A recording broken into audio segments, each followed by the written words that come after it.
तो देखिए chapter 3 metals and non metals. तो there are 115 chemical elements known at present. तो ये बता रहे हैं कि अभी तक जो है 115 एलिमेंट्स के बारे में जानकारी है। हो सकता है उससे थोड़े ज़्यादा हो गए हों, लेकिन क्योंकि जब ये बुक जिसमें उसका रीप्रिंट आया होगा तब उसमें 115 एलिमेंट्स के बारे में जानकारी थी, तो इसलिए 115 एलिमेंट्स को हम लेके चल रहे हैं। तो अभी तक हमें प्रेजेंट में 115 केमिकल एलिमेंट्स के बारे में जानकारी है। तो there are similarities as well as the differences in the properties of these element. और ये बता रही है जितने भी एलिमेंट्स हैं उनकी प्रॉपर्टीज में कुछ सिमिलरिटीज भी हैं और कुछ डिफरेंसेस भी हैं। On the basis of their properties all the elements can be divided into the two main groups metals and non metals. और इन एलिमेंट्स को उनकी प्रॉपर्टीज के बेसिस पर हम टू मेन ग्रुप्स में डिवाइड कर सकते हैं, एक मेटल और नंबर 2 नॉन मेटल्स।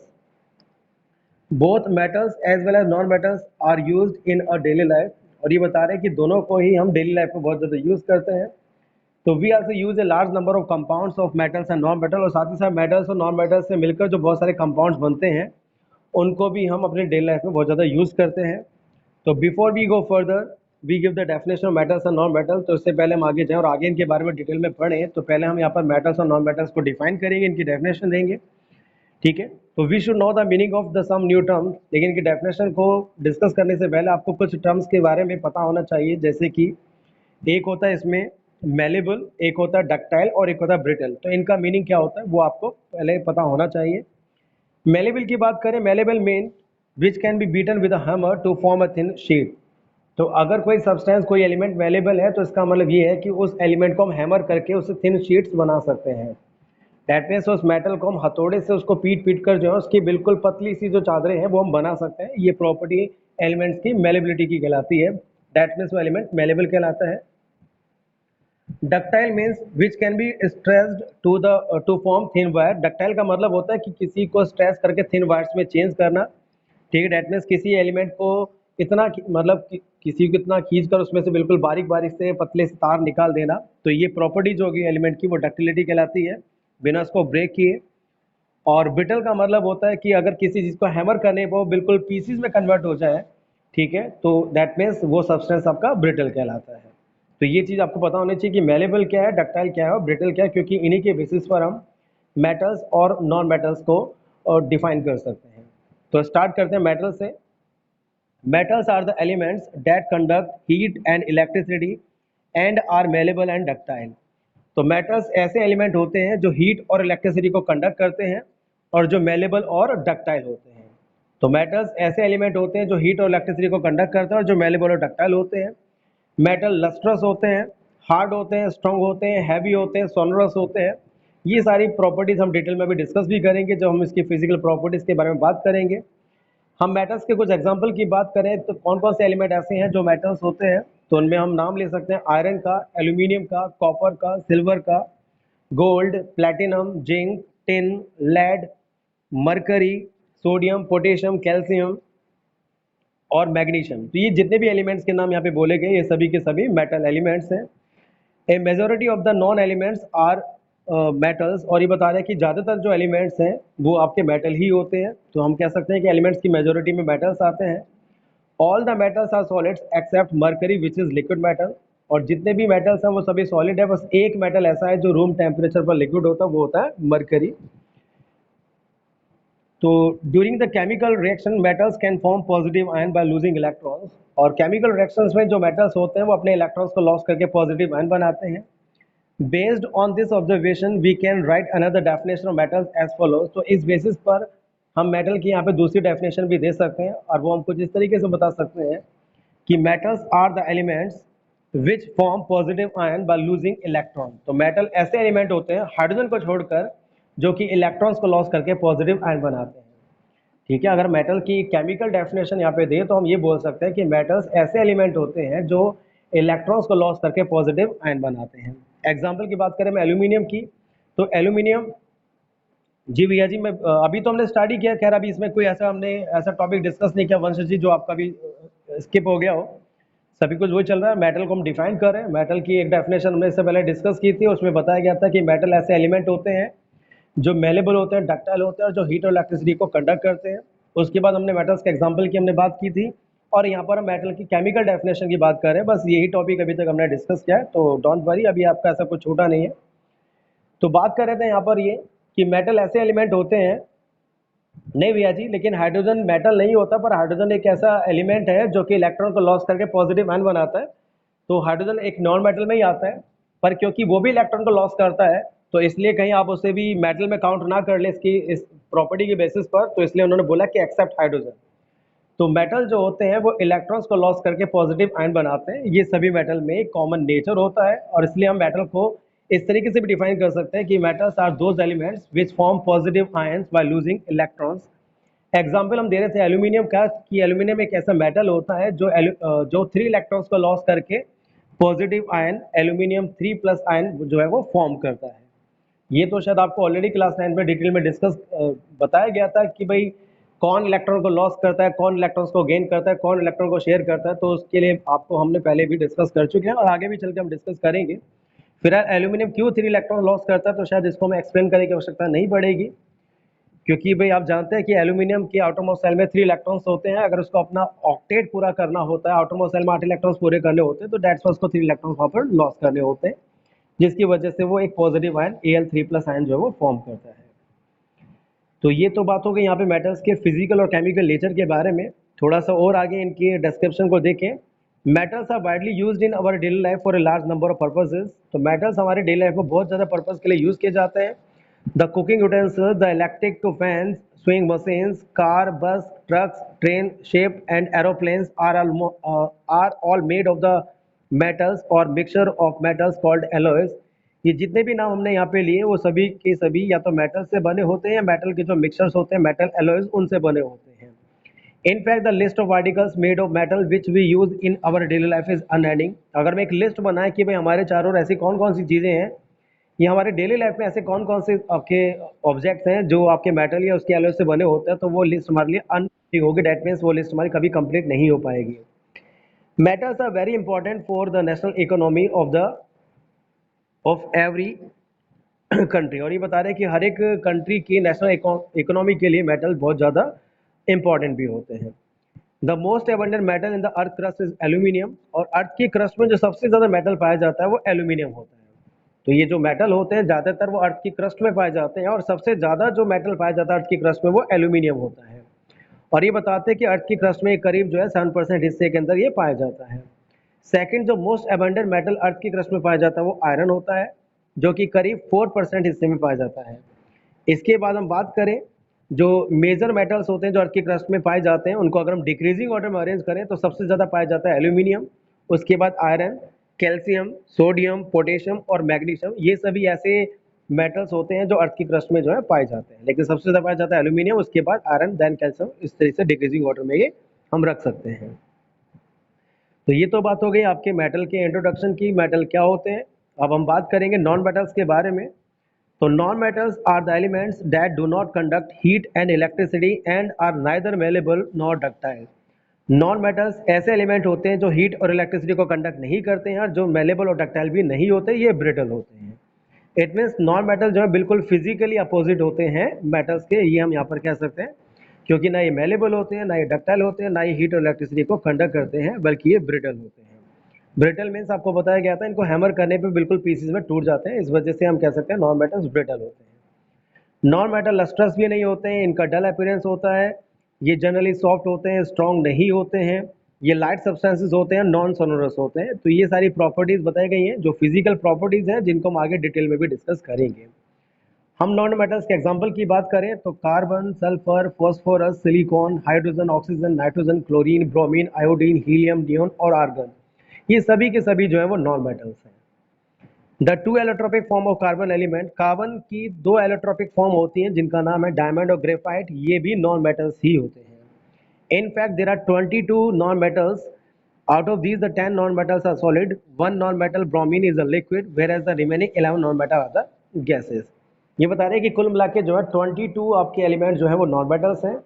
इन 22 नॉन मेटल्स में से 10 नॉन मेटल तो सॉलिड होते हैं, एक नॉन मेटल जो कि ब्रोमीन है, जो कि रूम टेम्परेचर पर लिक्विड होता है, और इसके बाद 11 नॉन मेटल ऐसे होते हैं जो कि आपके गैस में होते हैं। एलोट्रोपिक फॉर्म का मतलब होता है कि इनका केमिकल कंपोजिशन तो सेम होता है, लेकिन इनके अंदर जो एटम का स्ट्रक्चर होता है वो आपका डिफरेंट होता है।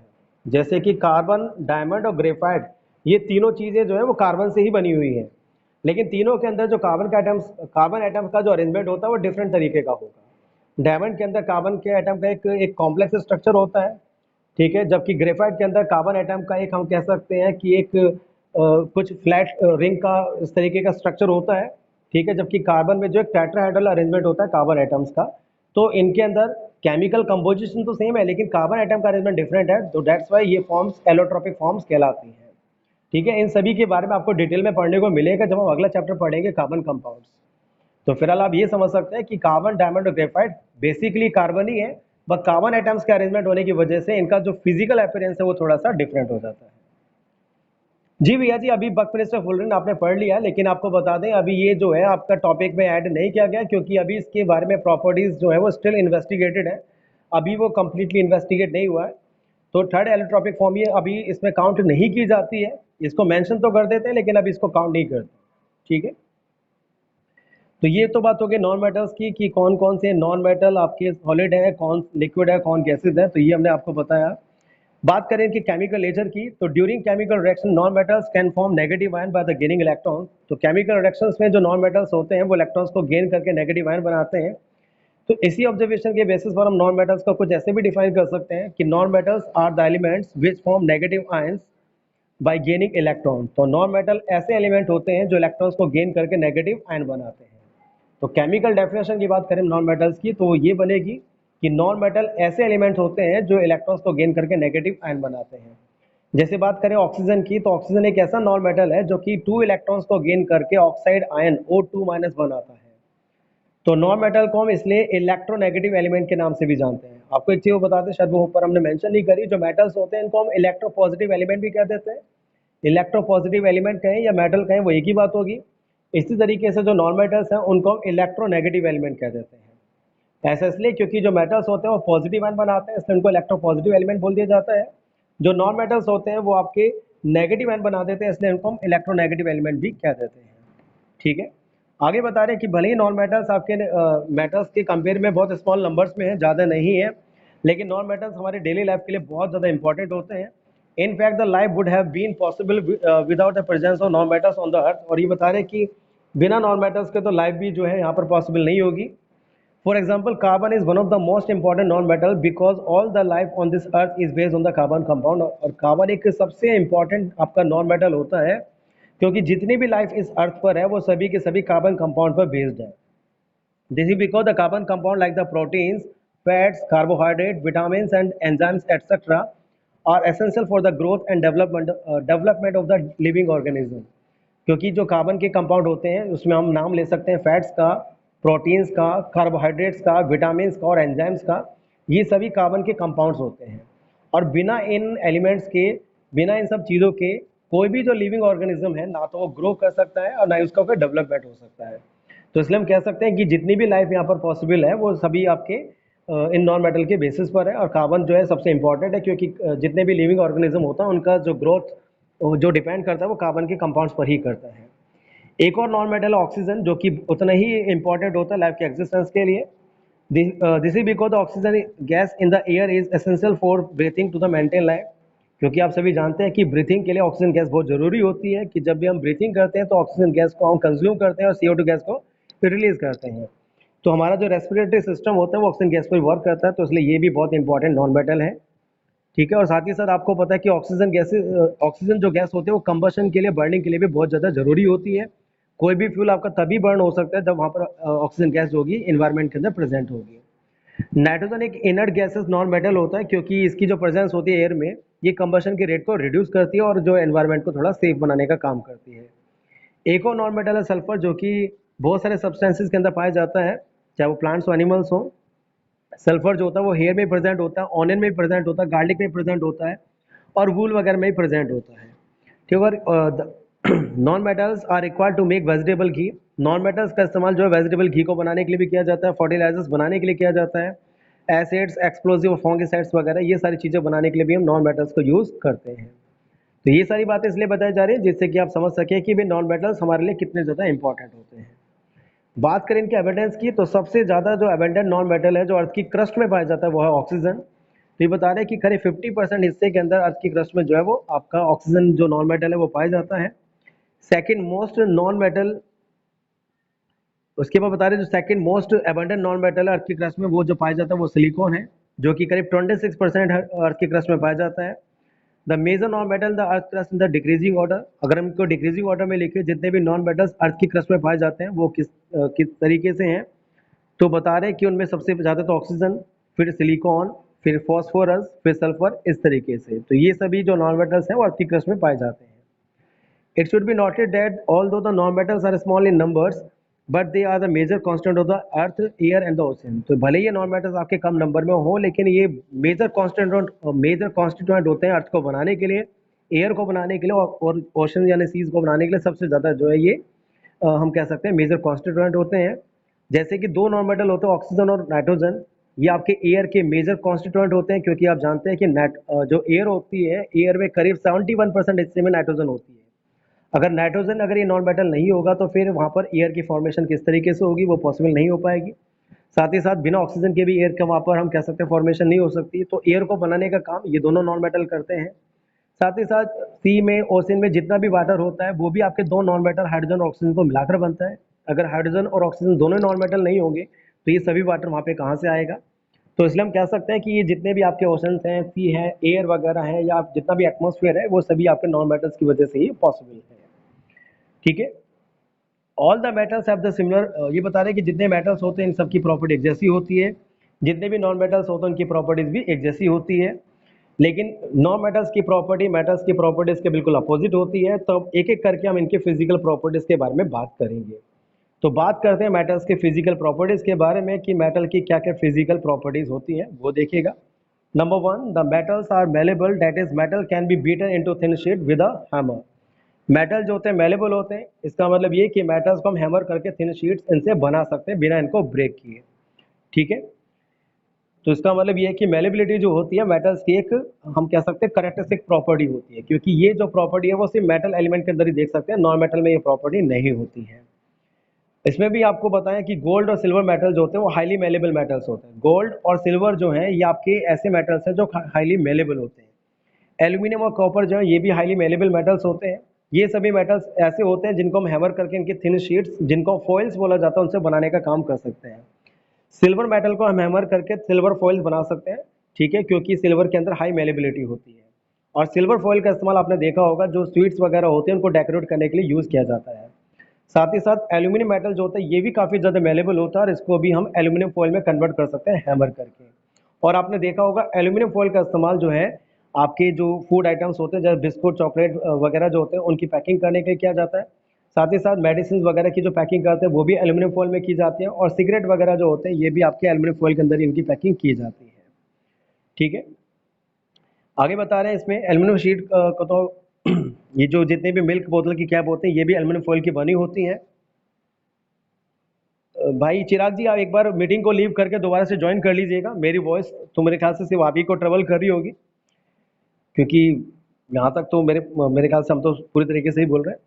कॉपर मेटल जो होता है ये भी हाईली मेलेबल होता है, इसलिए कॉपर शीट का इस्तेमाल भी कुकिंग यूटेंसिल्स को बनाने के लिए किया जाता है। जो दूसरे कंटेनर्स होते हैं, मैं यहाँ पर वही बता रहा हूँ भैया, मेलेबिलिटी की प्रॉपर्टी बता रहा हूँ और एक एक मेटल के बारे में बता रहे हैं कि कौन सा मेटल कितना मेलेबल होता है और उसकी मेलेबिलिटी को कहाँ पर यूज़ किया जाता है।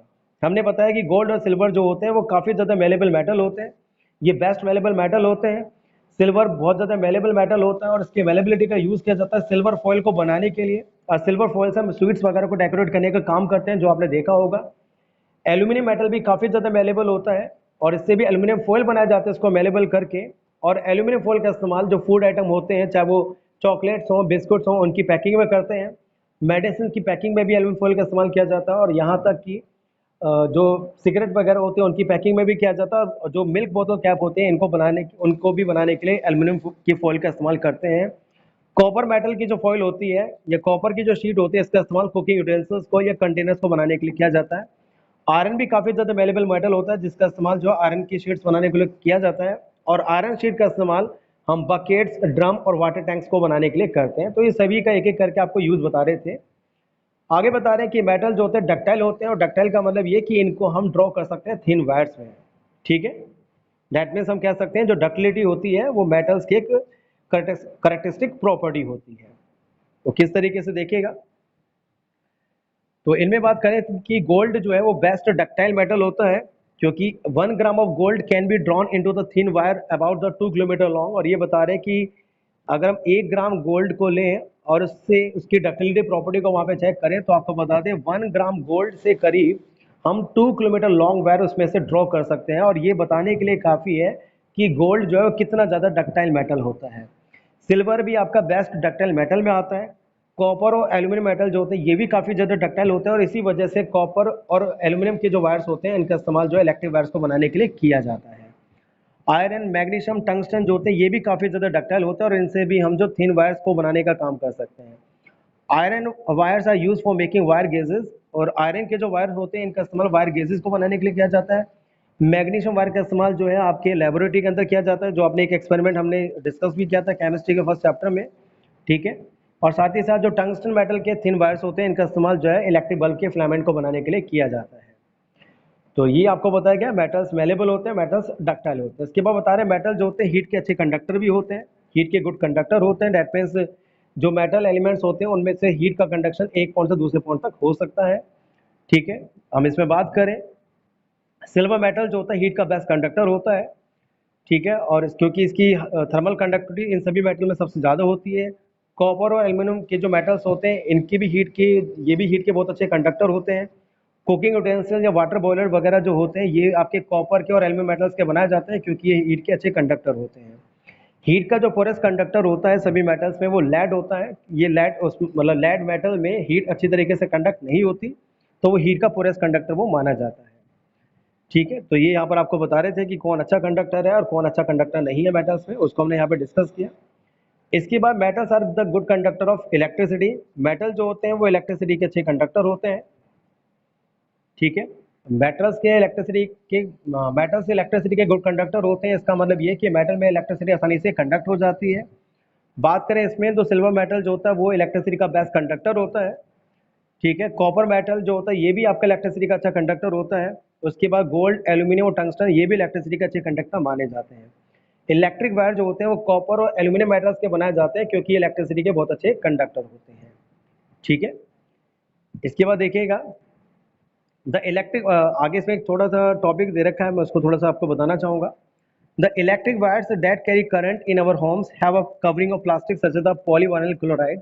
तो जो प्लास्टिक वायर हम जो इलेक्ट्रिक वायर हम यूज़ करते हैं अपने घरों में, इनके ऊपर एक प्लास्टिक की कवरिंग रहती है, ठीक है। इनके ऊपर प्लास्टिक की कवरिंग रहती है। जो प्लास्टिक होता है पॉलीविनाइल क्लोराइड का। तो पॉलीविनाइल क्लोराइड जो एक इंसुलेटर होता है, it does not allow electric current to pass through it. इसकी वजह से जो इलेक्ट्रिक करंट है वो उसको पास करके बाहर नहीं निकल पाती है। जी भैया जी, अभी आ रहा हूँ सभी चीज़ों पर भैया जी। अभी आपको बताया कि हम आयरन का इस्तेमाल करते हैं उसके लिए। The electric wire have a covering of insulating metal like the PVC around them to even if we happen to touch them the current will not pass through the our body and hence we will not get an electric shock.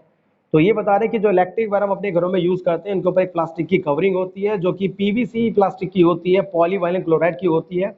और इस plastic covering की वजह से ही अगर कभी भी wire में अगर करंट फ्लो भी कर रहा हो, तो अगर हम उस वायर को टच भी कर लेते हैं और उसके ऊपर प्लास्टिक की इंसुलेशन है, तो भी हमें करंट नहीं लगता है, क्योंकि उस प्लास्टिक में से जो करंट है वो पास नहीं हो पाता, क्योंकि वो इलेक्ट्रिसिटी का एक इंसुलेटर होता है। दैट मीन्स इलेक्ट्रिसिटी का कंडक्टर वो नहीं होता है। आगे बता रहे हैं इसकी प्रॉपर्टी में आगे बढ़ते हैं। मेटल जो होते हैं लस्ट्रस होते हैं, इनको पॉलिश कर सकते हैं। तो लस्ट्रस का मतलब ये है कि जो मेटल्स होते हैं इनका सरफेस काफ़ी ज़्यादा शाइनिंग होता है। अगर एक बार इनके सरफेस अगर इनका डल भी पड़ जाता है तो उसको पॉलिश करके हम इसके सरफेस को दोबारा से शाइन कर सकते हैं। दैट मीन्स मेटल लस्ट्रस है और इनको पॉलिश कर सकते हैं, ठीक है। ये आपने देखा होगा जो गोल्ड सिल्वर वगैरह होते हैं काफ़ी ज़्यादा लस्ट्रस मेटल होते हैं, लेकिन अगर इनकी चमक कुछ समय के बाद कम भी हो जाती है। चमक क्यों कम हो जाती है? होता ये कि जब भी इन मेटल्स को रखा जाता है ओपन एयर में, तो होता क्या है कि जब एयर में प्रेजेंट ऑक्सीजन जो होती है या कार्बन डाइऑक्साइड जो होती है, जब इनके साथ में रिएक्शन करती है तो इनके सरफेस पर जो है वो एक ऑक्साइड की लेयर या कार्बोनेट की लेयर बना लेती है, जिसकी वजह से उनकी जो शाइनिंग सरफेस होता है वो डल पड़ जाता है, वो उनकी चमक कम हो जाती है। लेकिन इन कंपाउंड को जो ऑक्साइड की लेयर बनती है या कार्बोनेट की लेयर बनती है इनके सरफेस पर, उनको हम आसानी से हटा सकते हैं। अगर हम कोई भी एसिड सॉल्यूशन पर लगाएं और उसको रब करें तो उनकी चमक को दोबारा से रिस्टोर करने का काम कर सकते हैं। आगे बता रहे हैं मेटल जो होते हैं जनरली हार्ड होते हैं। ठीक है। दैट मीन्स मेटल ऐसे होते हैं कि हम इनको चाकू से कट नहीं कर सकते, आसानी से इनको कट नहीं कर सकते, लेकिन यहाँ पर एक्सेप्शन केसेस होते हैं सोडियम और पोटेशियम। तो वैसे तो मेटल जो होते हैं वो काफ़ी ज़्यादा हार्ड होते हैं, लेकिन दो मेटल ऐसे हैं सोडियम और पोटेशियम जो कि काफ़ी ज़्यादा सॉफ्ट होते हैं, और ये इतने ज़्यादा सॉफ्ट होते हैं कि इनको चाकू से भी हम आसानी से कट कर सकते हैं। आगे बता रहे मेटल जो होते हैं काफ़ी ज़्यादा स्ट्रांग होते हैं, इनकी टेंसाइल स्ट्रेंथ काफ़ी ज़्यादा हाई होती है। ठीक है, और ये इनके ऊपर काफ़ी वजन हम ला सकते हैं, और ये बिना ब्रेक हुए जो आसानी से काफ़ी ज़्यादा लोड को भी वो टॉलरेट कर सकते हैं।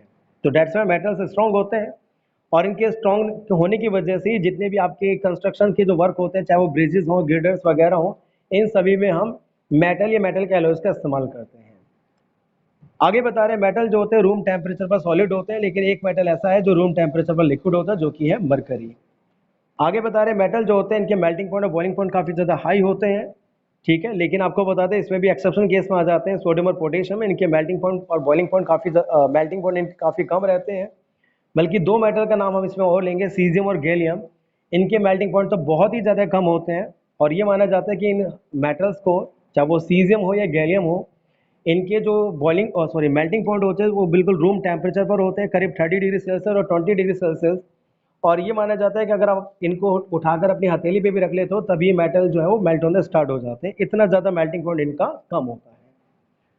आगे बता रहे मेटल जो होते हैं उनकी डेंसिटी काफ़ी ज़्यादा हाई होती है। ठीक है, डेट मीन्स ये सभी मेटल जो होते हैं काफ़ी भारी होते हैं, लेकिन सोडियम पोटेशियम में ये चीज़ नहीं होगी, क्योंकि इनकी डेंसिटी हाई नहीं होती है। मेटल जो होते हैं सोनोरस होते हैं। सोनोरस का मतलब ये हो गया कि जो मेटल होते हैं इनको जब भी स्ट्राइक किया जाता है तो इनमें से साउंड प्रोड्यूस होती है। ठीक है, और इनकी इसी प्रॉपर्टी की वजह से आपके जो बेल, जो घंटी वगैरह होती हैं वो आपके मेटल से बनाई जाती हैं, या जितने भी आपके म्यूजिक इंस्ट्रूमेंट के स्ट्रिंग्स वगैरह होते हैं वो भी आपके मेटल्स की बनाई जाती हैं। मेटल जो होते हैं वो सिल्वर और ग्रे कलर के होते हैं।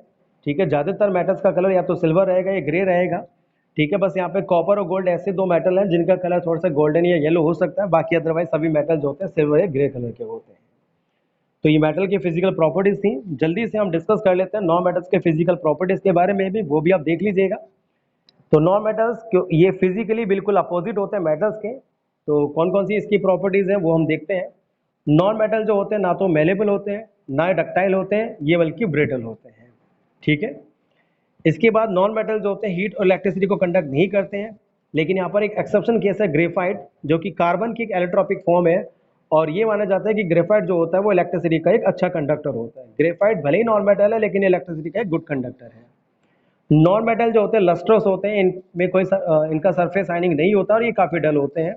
लेकिन यहाँ पर भी एक एक्सेप्शन केस है आयोडीन। आयोडीन एक ऐसा नॉन मेटल है जो कि इसका जो सरफेस है काफ़ी ज़्यादा लस्ट्रस होता है और इसका सरफेस काफ़ी ज़्यादा शाइनिंग होता है। नॉन मेटल जो होते हैं काफ़ी सॉफ्ट होते हैं।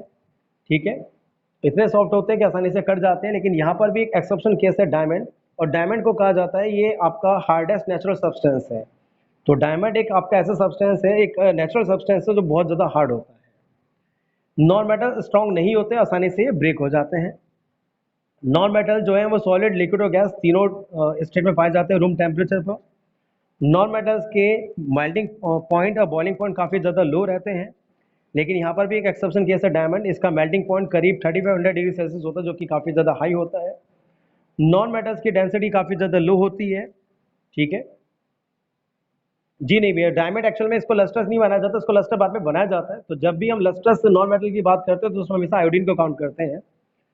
नॉन मेटल जो है वो नॉन सोनोरस होते हैं, वो साउंड प्रोड्यूस नहीं करते हैं। और नॉन मेटल जो है वो डिफरेंट डिफरेंट कलर के होते हैं, इनके लिए ऐसा कोई नहीं है कि वो सिल्वर ग्रे कलर के हो। नॉन मेटल सभी कलर में पाए जाते हैं। तो जल्दी से मैं नॉन मेटल्स की प्रॉपर्टीज को रिपीट कर दूं। नॉन मेटल्स ना तो मेलेबल होते हैं ना डक्टाइल होते हैं, ये ब्रिटल होते हैं। फिर आपको बताया गया नॉन मेटल्स हीट और इलेक्ट्रिसिटी को कंडक्ट नहीं करते हैं। फिर आपको बताया गया नॉन मेटल लस्ट्रस नहीं होते हैं, ये डल होते हैं। फिर आपको बताया गया नॉन मेटल जनरली सॉफ्ट होते हैं। फिर आपको बताया गया नॉन मेटल स्ट्रॉन्ग नहीं होते हैं।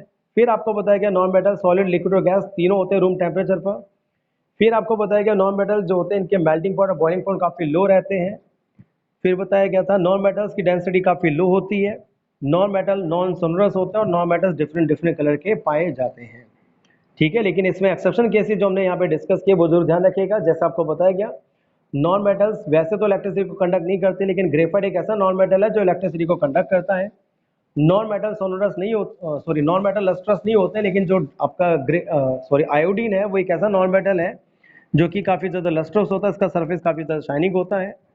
इसके बाद आपको बताया कि नॉन मेटल वैसे सॉफ्ट होते हैं, लेकिन डायमंड एक ऐसा नॉन मेटल है जो हार्डेस्ट नेचुरल सब्सटेंस के रूप में जाना जाता है। नॉन मेटल सॉलिड लिक्विड और गैसीय तो खैर आपको बता दिया था। इसके बाद बताया गया कि नॉन मेटल्स के मेल्टिंग पॉइंट बॉइलिंग पॉइंट लो रहते हैं, लेकिन डायमंड एक ऐसा नॉन मेटल है जिसका मेल्टिंग पॉइंट बहुत ज़्यादा हाई होता है, करीब 3500 डिग्री सेल्सियस। नॉन मेटल की डेंसिटी काफ़ी लो होती है। ठीक है, तो ये कुछ एक्सेप्शन केसेस हैं, डेंसिटी वाला तो नहीं, बाकी जो हमने आपको केसेस बताए तो वो जरूर आप ध्यान रखिएगा।